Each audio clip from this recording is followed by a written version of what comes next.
Inkinga yenu ukuthi nisiqhathanisa nengane ezikhule ezibekwe emathangeni kanti sina besisemahlangeni.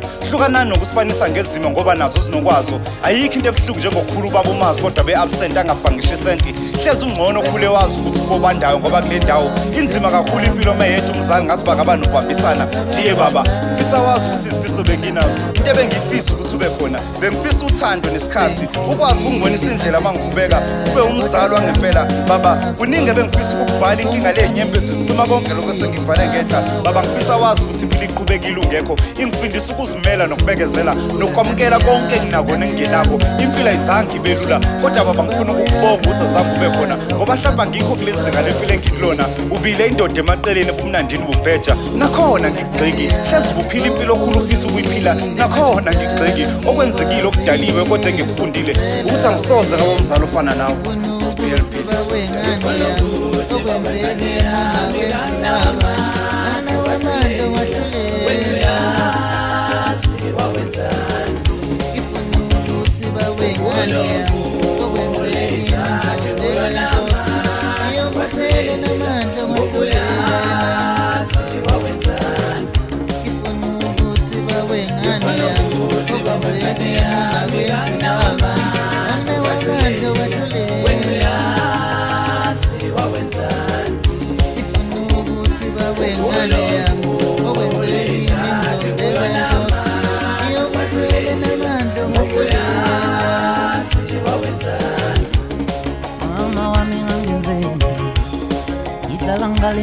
Yo, ubaba wami mina ngamazi mama.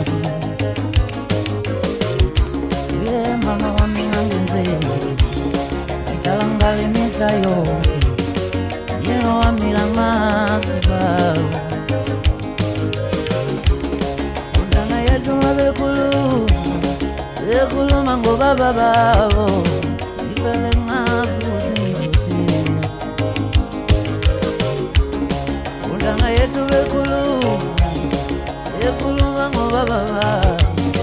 Ngivele ngazi ukuthi ngizothini.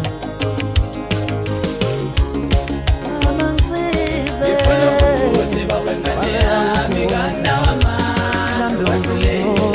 Wena uyazi wawenzani. Amangisize ulekade kuyonama.